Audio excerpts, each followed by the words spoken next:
Fill in the blanks with suitable form of the verbs given in the bracket. Bracket में verbs दी हुई हैं सैनिस, और हमको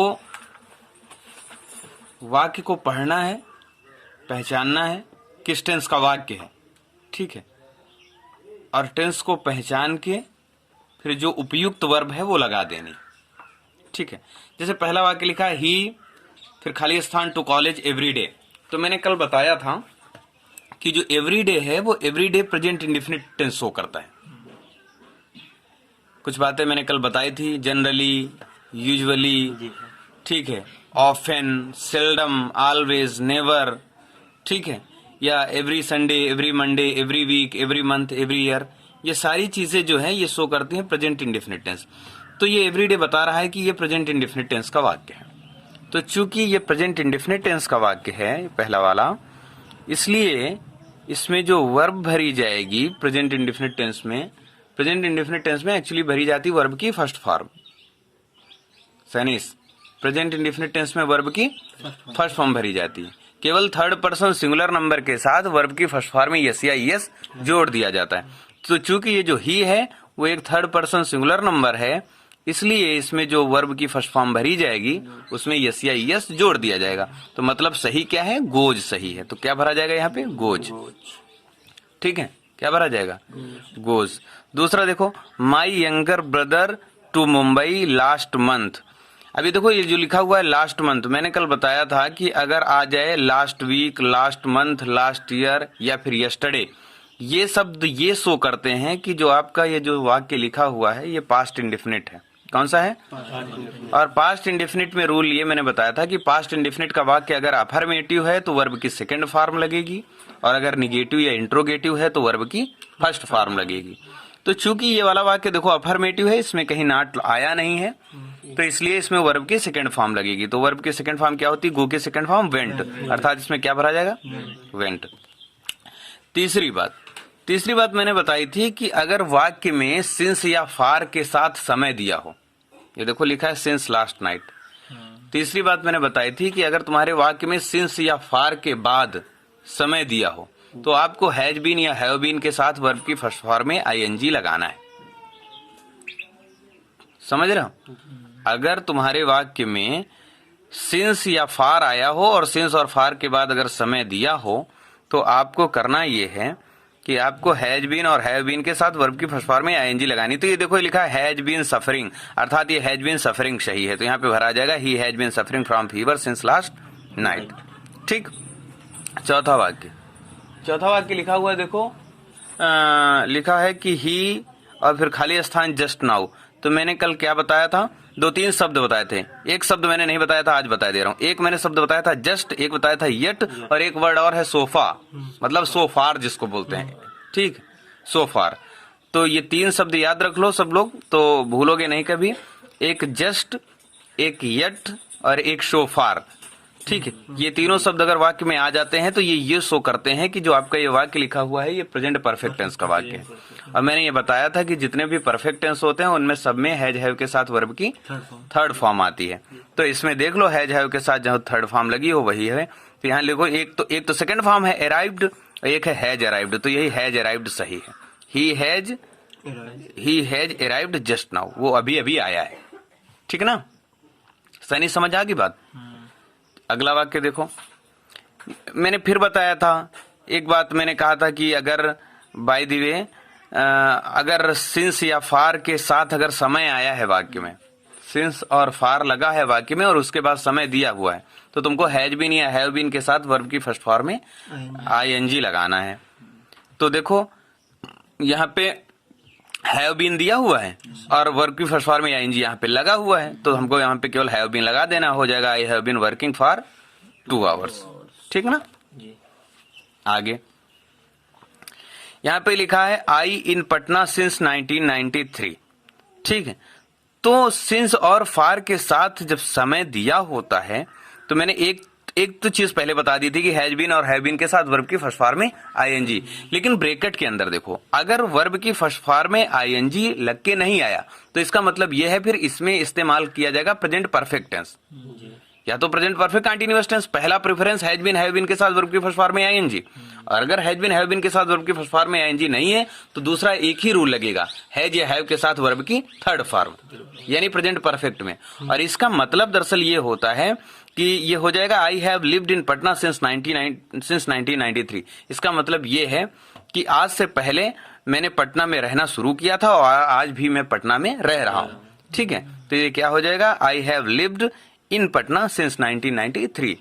अर्थात सिंस और फार के बाद जब समय दिया होता है तो पहले आप सोचेंगे हैज बीन और हैव बीन के साथ वर्ब की फर्स्ट फॉर्म में आईएनजी। अगर ऐसा नहीं है तो फिर present perfect tense, has have के साथ वर्ब की थर्ड फॉर्म लगेगी। The Mughals the battle of Panipat, ये लिखा है कि मुगलों ने पानीपत का युद्ध जीता था। ठीक है, तो हमको केवल ये याद रखना कि ये घटना कोई वर्तमान की तो है नहीं, पास्ट की घटना है। तो सीधी बात याद रखो, अगर घटना पास्ट टेंस की है तो वर्ब की सेकंड फॉर्म। मैं स्पोकन इंग्लिश जब शाम को पढ़ाता हूं तो मैं अक्सर बताता हूं कि जब कोई भी स्टोरी आप नरेट करोगे, चाहे अपनी या किसी गैर की, अगर वो बीते समय की कहानी है तो आपको वर्ब की कौन सी फॉर्म लगानी है, सेकंड फॉर्म लगानी है। तो बिना सोचे समझे आप सेकंड फॉर्म लगा दो। तो सेकंड फॉर्म क्या है, नहीं, कौन सा वाक्य है, 7वां वाक्य है ना, मुगल। एक लिखा है वन, एक लिखा है वन, ठीक है ना, तो है वन तो होगा नहीं, क्योंकि हैव वन और हैज वन, हैज हैव के साथ वर्ब की थर्ड फॉर्म कब इस्तेमाल की जाती है, काम तुरंत खत्म हुआ हो। ठीक है, और अगर घटना बीते समय की है, काफी पहले की है, तो फिर वर्ब की सेकंड फॉर्म अर्थात इसमें वन लगेगा। ठीक है, आगे स्टीफेंसन, ठीक है, ये एक वैज्ञानिक का नाम है जिसने स्टीम इंजन, भाप का जो इंजन है उसका आविष्कार किया था। तो ये भी चूंकि प्रेजेंट की घटना तो है नहीं, पास्ट की घटना ये भी है, तो इसमें भी जो है वर्ब की कौन सी फॉर्म लगेगी, सेकेंड फॉर्म। तो वर्ब की सेकेंड फॉर्म लगा दो। तो यहाँ इन्वेंटेड लिखा है, वही इन्वेंटेड हो जाएगा। इसी तरीके से महात्मा गांधी इन 1948, अब महात्मा गांधी 1948 में मरे थे, ये भी पास्ट की घटना है, तो इसमें भी वर्ब की सेकेंड फॉर्म लगा दो, यानी डाइड लगा दो। ठीक है, इसके बाद लिखा है सी बिफोर हर हस्बैंड केम। कल मैंने एक बात बताई थी, अगर एक वाक्य में जब दो काम दिखाए जा रहे हों, ये वाक्य एक है, काम दो दिखाए जा रहे हैं, उसमें एक काम पहले हुआ, एक काम बाद में हुआ, तो मैंने एक सीधा सा फंडा बताया था कि अगर बीच में बिफोर शब्द आ जाए तो बिफोर के पहले वाला जो वाक्य रहेगा, बिफोर के पहले वाला क्लाज कह लो जो रहेगा, वो हमेशा पास्ट परफेक्ट में रहेगा और बिफोर के बाद वाला पास्ट इंडिफिनिट में रहेगा। ठीक है, तो बिफोर के पहले वाला पास्ट परफेक्ट का मतलब यह है कि हैड के साथ वर्ब की थर्ड फॉर्म, अर्थात हो जाएगा सी हैड डाइड। और मैंने बताया था कि अगर बिफोर की जगह आफ्टर शब्द आ जाए तो क्या रहेगा, उल्टा हो जाएगा, आफ्टर के बाद वाला पास्ट परफेक्ट में हो जाएगा और आफ्टर के पहले वाला पास्ट इंडेफिनिट में। ये बात याद रखना, तो कभी तुम लोग भूलोगे नहीं। इसी तरीके से ये 11वां वाक्य है, the train had left before they. इसमें भी बीच में बिफोर शब्द आया है। ठीक है, बिफोर शब्द बीच में आया है। गुप्ता थोड़ा सा और इधर आ जाओ। नमस्ते, आ जाओ, बैठ जाओ। ये देखो बीच में बिफोर शब्द इसमें भी आया है, the train had left before they. तो अब बिफोर के बाद वाला जो क्लाज है वो किसमें बनेगा, पास्ट इंडिफिनिट में, और बिफोर के पहले वाला पास्ट परफेक्ट में। तो देखो पास्ट परफेक्ट में बना है और बाद वाला पास्ट इंडिफिनिट में बनेगा, तो दे के बाद वर्ब की सेकंड फॉर्म लगा दो, रीच्ड हो जाएगी। ठीक है, 12वां वाला वाक्य देखो लिखा है, they will play cricket if the principal. मैंने एक चीज कल बताई थी, मैंने कहा था कि अगर एक वाक्य में दो क्लाज आए हों, ठीक है, और दो में से कोई एक क्लाज इफ अनलेस या टिल अंटिल से शुरू हुआ हो, एक वाक्य में दो क्लाज आए और दो में से कोई एक क्लाज इफ अनलेस या टिल अंटिल से शुरू हुआ हो, तो जो clause if unless till until से शुरू होगा वो प्रेजेंट इंडेफिनिट में बनेगा, और जो दूसरा वाला क्लाज होगा वो फ्यूचर इंडेफिनिट में बनेगा। तो देखो ये दूसरा वाला क्लाज ऑलरेडी पहले ही फ्यूचर इंडेफिनिट में बना हुआ है, लिखा है दे विल प्ले क्रिकेट। तो अब बाद वाला जो इफ वाला क्लाज है वो प्रेजेंट इंडेफिनिट में बनेगा। तो प्रेजेंट इंडेफिनिट में बनाओगे तो क्या लिखा है, द प्रिंसिपल। और अब यहाँ दो चीजें लिखी हुई हैं, एक अलाउज लिखा हुआ है, एक अलाउड लिखा हुआ है। तो चूंकि दूसरा वाला क्लाज प्रेजेंट इंडेफिनिट में बनेगा और प्रेजेंट इंडेफिनिट में हमेशा वर्ब की फर्स्ट फॉर्म लगती है, तो इसलिए यहाँ पे जो अलाउज वर्ड है वही लिखा जाएगा, क्योंकि वर्ब की सेकंड फॉर्म इसमें नहीं लगेगी। ठीक है ना, क्या हो जाएगा, अलाउज। उसके बाद देखो ये जो 13वां वाक्य लिखा है, इसमें देखो येट शब्द आया है, येट। मैंने पहले ही बताया था कि जस्ट, येट और सोफा, ये 3 वर्ड ऐसे हैं जो कि प्रेजेंट परफेक्ट दिखाते हैं, अर्थात इसमें प्रेजेंट परफेक्ट का नियम लगेगा, ठीक है। और हैज नॉट रिटन, और मैंने ये भी बात बताई थी कि जो जस्ट है वो पॉजिटिव सेंस में यूज होता है और जो येट है वो निगेटिव में यूज होता है, ठीक है। तो देखो, he has not written a letter yet, उसने अभी तक खत लिखा नहीं है, ठीक है। दूसरा, ये जो व्हेन वाला है इसको बिल्कुल ऐसे ही मान लो, ये जो 14वां वाक्य है बिल्कुल जैसे इफ, अनलेस, टिल, अनटिल, उसी तरीके से ये भी व्हेन वाला है। व्हेन वाला क्लास, एक चीज याद रखो, अगर व्हेन भी आता है किसी एक क्लास में, एक वाक्य लिखा हुआ है, 2 क्लास हैं, उसमें अगर एक फ्यूचर इंडेफिनिट में है तो दूसरा 99% आप मान के चलो कि किसमें बनेगा, प्रेजेंट इंडेफिनिट में, ठीक है। तो हो जाएगा कि when I finish my work, इसका मतलब जब मैं अपना काम खत्म करूंगा। अच्छा, इसको मैं अगर और विस्तार से बताऊं सैनिस, तो ये समझ लो कि एक रूल होता है कि यदि शर्त भविष्य की हो, अगर शर्त अगर भविष्य की हो, तो जो क्लाज इफ से, हिंदी में कहा जाता है कि जो क्लाज यदि से शुरू होगा वो प्रेजेंट इंडेफिनिट में बनेगा, यदि या अगर से या फिर जब से, तो वो प्रेजेंट इंडेफिनिट में बनेगा, और जो दूसरा वाला क्लाज होगा वो फ्यूचर इंडेफिनिट में बनेगा। तो इसमें बस यही रूल है। तो हो जाएगा कि व्हेन आई, और यानी पहले वाला प्रेजेंट, व्हेन वाला प्रेजेंट इंडेफिनिट में बनेगा, तो प्रेजेंट इंडेफिनिट में वर्ब की फर्स्ट फॉर्म लगती है, तो वर्ब की फर्स्ट फॉर्म यही फिनिश है, तो हो जाएगा when I finish my work I shall take a rest, ठीक। मतलब एक फ्यूचर इंडेफिनिट में तो एक प्रेजेंट इंडेफिनिट। याद रहेगा गुप्ता? भूलोगे तो नहीं? आगे देखो, अगला है he told me that she for 7 days। तो मैंने एक बात तुम लोगों को बताई थी, शायद तुम्हें याद हो, मैंने कहा था कि अगर सिंस और फॉर वाक्य में दिया हो और उसके बाद समय दिया हो, तो 2 चीजें याद रखना, या तो हैज बीन, हैव बीन के साथ वर्ब की फर्स्ट फॉर्म में आईएनजी, या तो हैज और हैव के साथ वर्ब की थर्ड फॉर्म, या फिर वो चाहे हैज हैव के साथ वर्ब की थर्ड फॉर्म आए, चाहे हैड के साथ, यानी वो प्रेजेंट परफेक्ट भी हो सकता है और पास्ट परफेक्ट भी हो सकता है, ठीक है। तो ये देखो, इसमें हैड के साथ वर्ब की थर्ड फॉर्म, ये देखो हैड बीन इल, ठीक है। तो देखो हैड के साथ वर्ब की थर्ड फॉर्म बीन लगी हुई है, बी क्या है, वर्ब की थर्ड फॉर्म। मैंने कल एक बात तुम लोगों को बताई थी कि प्रेजेंट टेंस में अगर बी की फॉर्म जो होती है प्रेजेंट टेंस में is am are, past tense में वाज वेयर, और फिर उसके बाद अगर थर्ड फॉर्म आएगा तो बीन शब्द का प्रयोग तुमको करना है। तो ये हो जाएगा कि ही टोल्ड मी दैट सी। एक चीज और दिमाग में ये आ सकती, कहीं वाज इल तो नहीं होगा, सी वाज इल, तो सी वाज इल नहीं होगा, ठीक है, वो पास्ट परफेक्ट में बनेगा she had been ill for 7 days, ठीक। Ajit and Rekha to the cinema last night. अब देखो ये लास्ट नाइट शब्द आ गया, मैंने बताया था yesterday, last night, last month, last year, last week, इनके सब के साथ ये सारे वर्ड ये बताते हैं कि आपका जो ये वाक्य है ये पास्ट इंडेफिनिट का है, और आपको पता होना चाहिए कि पास्ट इंडेफिनिट टेंस का जो अफर्मेटिव वाक्य होता है उसमें वर्ब की सेकंड फॉर्म आती है, अर्थात इसमें क्या भरा जाएगा, वेंट भरा जाएगा। क्या भरा जाएगा, वेंट। तीसरा, it for 5 years, sorry 5 hours, it for 5 hours। पहली बात क्या बताई थी मैंने, सिंस और फॉर के साथ समय दिया हो तो सबसे पहले हैज बीन और हैव बीन के साथ आईएनजी। देखो कहीं मिल रहा है, पहले ही मिल रहा है हैज बीन रेनिंग, तो यही सही है, it has been raining for 5 hours, ठीक, समझ रहे हो ना। दूसरी बात देखो, 5 and 5 ये आ गया दुनिया का सबसे ज्यादा कंट्रोवर्शियल वाक्य, 5 and 5 प्लस। अब इसमें सुनो, जो तुम्हारी ग्रामर वाली ये वाली बुक है इसके हिसाब से ये कहता है कि अगर अंक गणित के 2 डिजिट्स आपस में जोड़े घटाए जाएं तो उनके साथ वर्ब सिंगुलर आती है, तो उस हिसाब से 5 + 5 मेक्स 10, यहाँ मेक्स आएगा।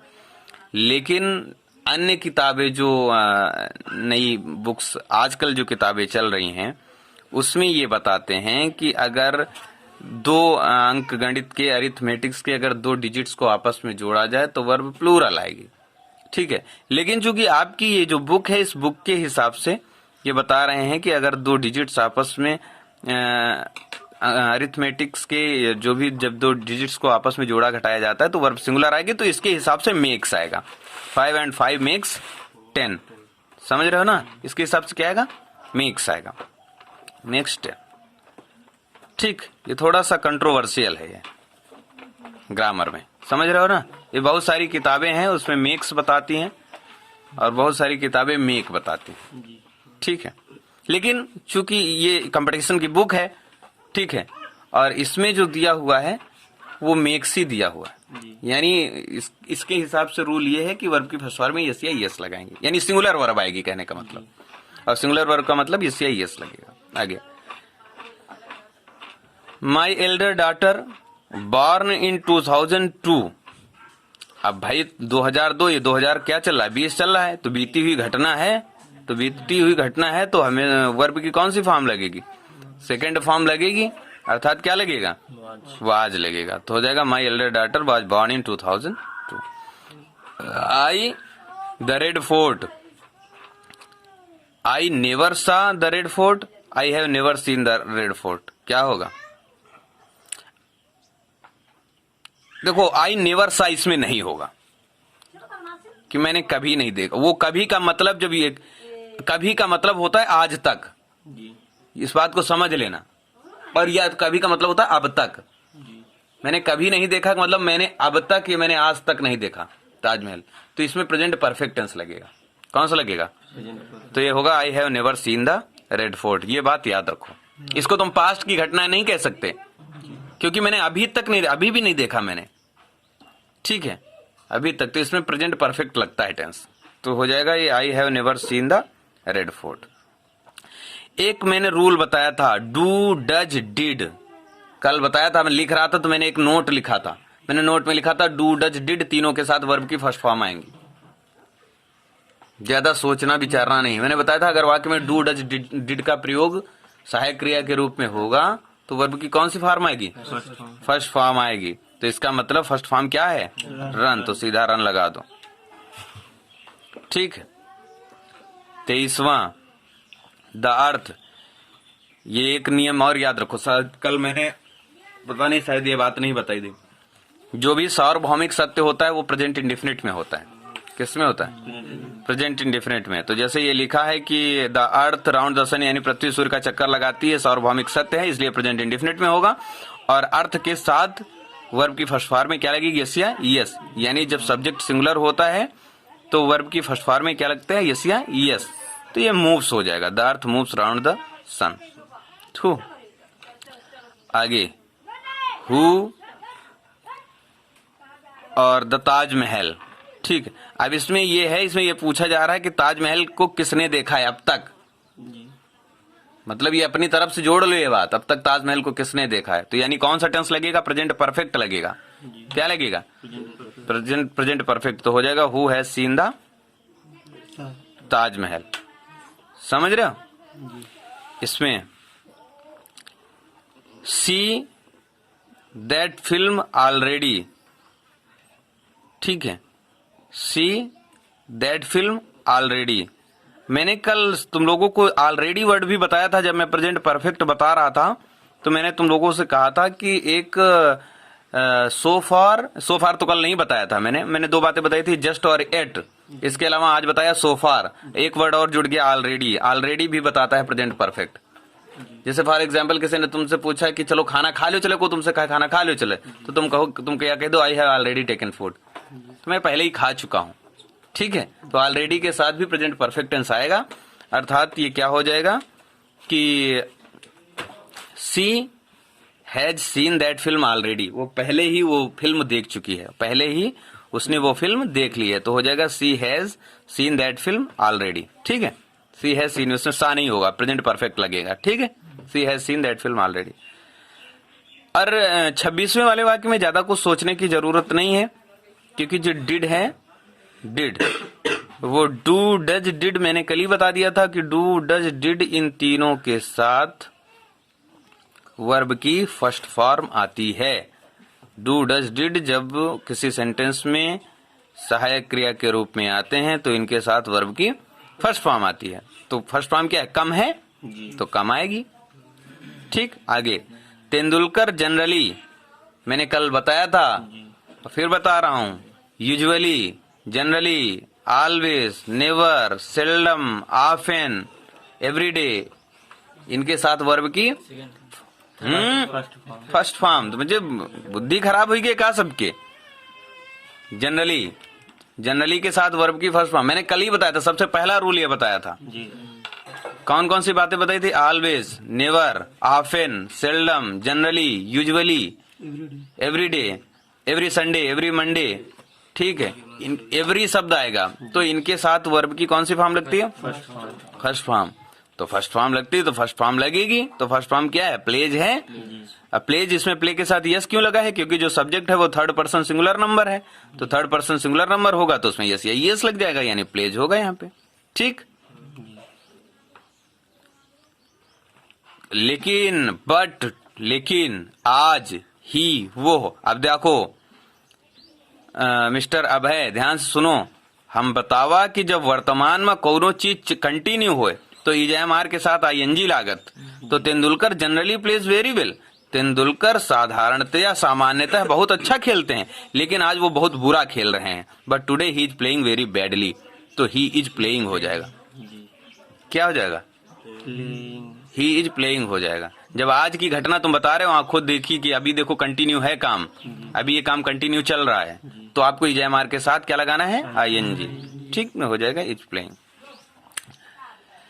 और दूसरी बात, सार्वभौमिक सत्य है तो वर्ब की फर्स्ट फॉर्म आएगी, अर्थात सार्वभौमिक सत्य जितने होते हैं वो सब प्रेजेंट इंडेफिनिट टेंस में होते हैं। तो क्या हो जाएगा? The sun rises in the east, ठीक। आगे, I was born in 1972, I was born in 1972, मैं 1972 में पैदा हुआ था, ठीक है। आई फर्स्ट, और मैं सबसे पहली बार, वेंट टू कॉलेज इन 1986, वो देखो बीती घटना है 1986, ठीक है। हैड गॉन नहीं होगा, वेंट होगा, ठीक है। तो मैं 1972 में पैदा हुआ था और सबसे पहले I first went to college in 1986, मैं सबसे पहले 1986 में कॉलेज गया था, ठीक है। कब गया था? 1986 में। आगे, ये भी बर्फ 0 डिग्री पर पिघलती है, तो ये भी प्रेजेंट इंडेफिनिट टेंस है, चूंकि ये सही बात है तो प्रेजेंट इंडेफिनिट में बनेगा, ठीक है। और तो क्या हो जाएगा? मेल्ट्स हो जाएगा। क्या हो जाएगा? Melts, ice melts at 0 degree centigrade, ठीक, ये हो जाएगा। बाय दिस टाइम टुमारो, कल इस समय तक, हुज देयर,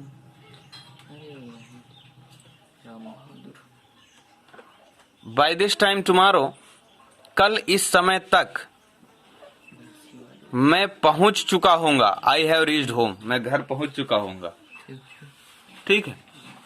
और स्पोकन की क्लास याद हो अगर तुम लोगों को, तो मैंने ये बात बताई थी तुम लोगों को कि कुछ वर्ड ऐसे हैं जो आ जाते हैं जो कि ये बताते हैं कि नहीं इस समय तक काम हो चुका होगा, ठीक है। उसमें बाई मैंने बताया था और फिर बिफोर आफ्टर भी बताया था, ठीक है, कि सूर्योदय तक या सूर्यास्त तक ये काम। तो इसी तरीके से बाय दिस टाइम, इस समय, कल इस समय तक मैं घर पहुंच चुका हूंगा, ठीक है।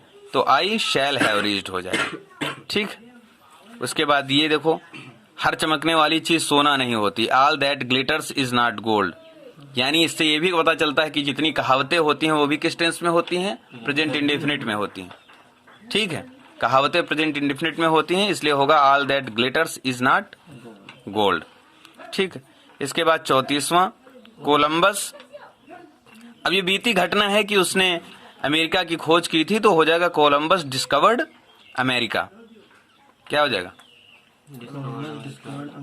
Columbus discovered America. सिंस या फार के साथ अगर समय दिया हुआ है तो इसका मतलब ये है कि वो या तो पहले तो हैज बीन, हैव बीन के साथ वर्ब की फर्स्ट फॉर्म में आएंगी, ऐसा नहीं है तो फिर हैड के साथ वर्ब की, हैज हैव के साथ, या फिर हैड के साथ वर्ब की थर्ड फॉर्म, ठीक है। तो क्या हो जाएगा? He had absent for a long time, ठीक है। एक मिनट, हम कहाँ जा रहे हैं हम लोग? He has been, sorry, he has been absent for long time, ठीक है। ही हैज बीन, ये हैज हो गया, फिर बीन वर्ब की थर्ड फॉर्म हो गई, यानी प्रेजेंट परफेक्ट। कौन सा? Present perfect. तो हो जाएगा he has been absent for a long time. I saw her, मैंने उसे देखा। When I saw her when सी,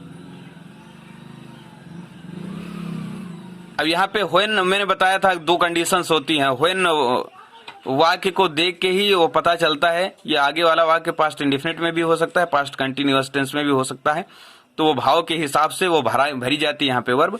तो ये ऐसा होगा कि जब आई सा हर, मैंने उसे देखा था जब वो बस का इंतजार कर रही थी, ठीक है। तो हो जाएगा when she was waiting for the bus. मैंने उसे तब देखा था जब वो कुछ काम कंटिन्यू था वहां पे, जब वो बस का इंतजार कर रही थी, ठीक। द लायन, अब यहाँ पे देखो बाई अनूप आया है, इसका मतलब ये पैसिव वॉइस का वाक्य है। तो पैसिव वॉइस में इज एम आर और वाज वेयर के साथ वर्ब की थर्ड फॉर्म आती है। तो यहाँ पे चूंकि वाज लिखा हुआ है, वाज के साथ किल्ड लिखा हुआ है, तो हो जाएगा कि the lion was killed by Anup. क्या हो जाएगा? The lion was killed by Anup, ठीक। फिर ये 38वें वाले में डिड आया है, तो डू डज डिड इसके साथ वर्ब की फर्स्ट फॉर्म आती है। तो फर्स्ट फॉर्म क्या आएगी? सी होगी, तो सी हो जाएगा। फिर 39वां वाला वाक्य देखो, बीच में बिफोर शब्द आया है। तो अगर बीच में बिफोर शब्द आएगा तो पहला वाला जो वाक्य है वो किसमें बनेगा? पास्ट परफेक्ट, वो सॉरी हाँ, किसमें? पास्ट परफेक्ट में बनेगा। तो हैड के साथ वर्ब की थर्ड फॉर्म आएगी, तो क्या हो जाएगा? हैड रीच्ड, ठीक है। आगे क्या है? My father in law for Patna next week. अब ये मैंने बताया था कि tomorrow, next week, next month, next year future indefinite बताते हैं। क्या बताते हैं? Future indefinite. लेकिन एक चीज और, एक और बड़ी बात, जब किसी चीज का शेड्यूल पहले से निश्चित हो जाता है तो वो फ्यूचर इंडेफिनिट में बनाते हैं उसको। जब किसी चीज का शेड्यूल पहले से निश्चित हो जाता है तो ऐसे वाक्यों को किसमें बनाते हैं? फ्यूचर इंडेफिनिट में, सॉरी गलत बोल गया मैं, प्रेजेंट इंडेफिनिट। किसमें बनाते हैं? प्रेजेंट इंडेफिनिट में। लेकिन हिंदी अर्थ निकालने पर उसके अंत में गागी गे आएगा। हिंदी अर्थ निकालने पर उसके अंत में गागी गे आएगा। लेकिन अंग्रेजी का रूल ये भी है कि जब किसी चीज का शेड्यूल पहले से तैयार हो जाता है तो उसको किसमें बनाया जाता है? प्रेजेंट इंडेफिनिट में। जैसे स्कूल रीओपन्स इन जुलाई, इसका मतलब स्कूल जुलाई में पुनः खुलेंगे, लेकिन चूंकि शेड्यूल उसका पहले से निर्धारित है इसलिए वो बनता है प्रेजेंट इंडेफिनिट में, ठीक है। तो यहाँ पे चूंकि क्या, यहाँ पे इसलिए क्या हो जाएगा? My father in law leaves for Patna next week. क्या हो जाएगा? क्योंकि my father in law third person singular number है, इसलिए वर्ब की फर्स्ट फॉर्म में यस या यस लगेगा। Leaves for Patna next week. आगे द प्राइम मिनिस्टर, इसमें भी हो जाएगा कम्स हियर टुमारो। हिंदी अर्थ निकालोगे तो बनेगा प्रधानमंत्री यहाँ कल आएंगे, लेकिन चूंकि उनके आने का शेड्यूल पहले से निश्चित हो चुका है इसलिए क्या लगेगा? वर्ब की फर्स्ट फॉर्म लगेगी। सेंस क्लियर है? समझ रहे हो ना? जब किसी चीज का शेड्यूल पहले से निश्चित हो जाए। हालांकि ये भी है कि अगर ये फर्स्ट फॉर्म नहीं दी होती तो फिर शैल विल के साथ ही वर्ब की फर्स्ट फॉर्म आती। लेकिन अगर मान लो शैल विल नहीं दिया है तो तुम पक्का समझ लो फिर किस में जाएगा? ये प्रेजेंट इंडेफिनिट में। इसलिए मतलब कंफ्यूज होने की जरूरत नहीं। आगे व्हाइल आई वॉज रीडिंग, जिस समय मैं पढ़ रहा था, तो आगे वाला भी कंटिन्यूअस में ही जाएगा। जिस समय मैं पढ़ रहा था, मेरी बेटी उस समय क्या कर रही थी? वाज क्राइंग, उस समय मेरी बेटी रो रही थी, ठीक। इसके बाद आगे क्या है? माई के बाद क्या लिखा हुआ मुझे दिख नहीं रहा? My father. फिर आगे क्या लिखा है? Up at 4 o'clock every day. अब एवरी डे आता है तो इसका मतलब एवरी डे क्या बताता है कि वर्ब की कौन सी फॉर्म लगेगी? फर्स्ट फॉर्म लगेगी, ठीक है। तो फर्स्ट फॉर्म लगेगी तो फर्स्ट फॉर्म लगा दो। फर्स्ट फॉर्म क्या है? गेट होती है। तो चूंकि ये थर्ड पर्सन सिंगुलर नंबर है, माई फादर है, थर्ड पर्सन सिंगुलर नंबर है, तो थर्ड पर्सन सिंगुलर नंबर के साथ वर्ब की फर्स्ट फॉर्म में यस या यस जोड़ दिया जाता है। तो यानी गेट्स सही है। क्या सही है? गेट्स हो जाएगा। My father gets up at 4 o'clock every day, ठीक। आगे मैंने कल एक बात और बताई थी, अगर तुम्हारे वाक्य में O that, would that, I wish that, ये बातें आ जाएं, O that, would that, I wish that, अगर ये चीजें आ जाएं तो आपको जो वर्ब लगानी है वो वेयर लगेगी। क्या लगेगी? वेयर। तो हो जाएगा I wish I were the chief minister of Bihar sorry. ठीक। आई होप कि आपको ये वीडियो ज़रूर पसंद आया होगा। So if you really like the video, don't forget to subscribe the channel and also hit the bell icon to stay updated. Thank you.